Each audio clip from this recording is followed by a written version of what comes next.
One of the consequences of the divorce revolution that really took off in the 70s, where divorce rates started to skyrocket, is over the last 30 years or so, it became apparent to everybody that marriage was actually risky business.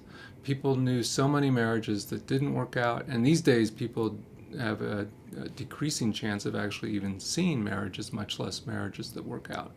And that made people pretty rattled and pretty anxious about marriage. And one of the things that's changed is we're now, I think, for the United States, at historic high ages for people to marry.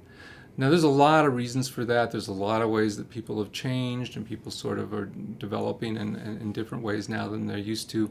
And marriage rates used to be at marriage age used to be at a higher also before World War II, but it's really at historic highs now. And what you can see that people are doing now, and it's very interesting, in trying to get everything arranged in their life about their education, their career, job, income, and maybe even a house.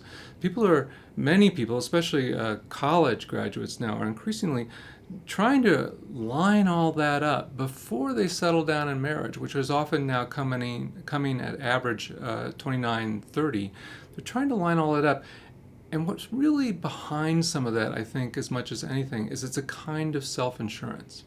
People are trying to make sure that they can completely take care of themselves and their needs and provide for themselves before they would take the risk of marrying.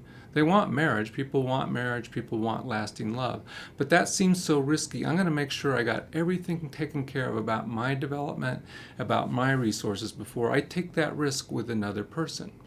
One of the consequences of that is during that same period of time where a lot of good things might be going on in terms of education and career, even establishing some work history for some people, and not so great things for other people, people are not just foregoing serious relationships. People are in significant relationships, sexual relationships, cohabiting relationships, oftentimes relationships that produce children, in this time where they haven't actually really settled down yet.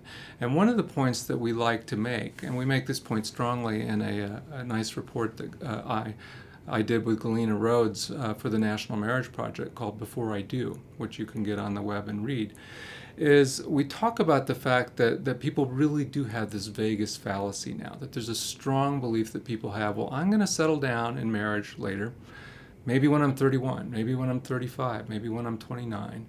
And kind of everything that's going on right now in my romantic and sexual life isn't going to really matter, because kind of what happens in Vegas stays in Vegas, or so they hope.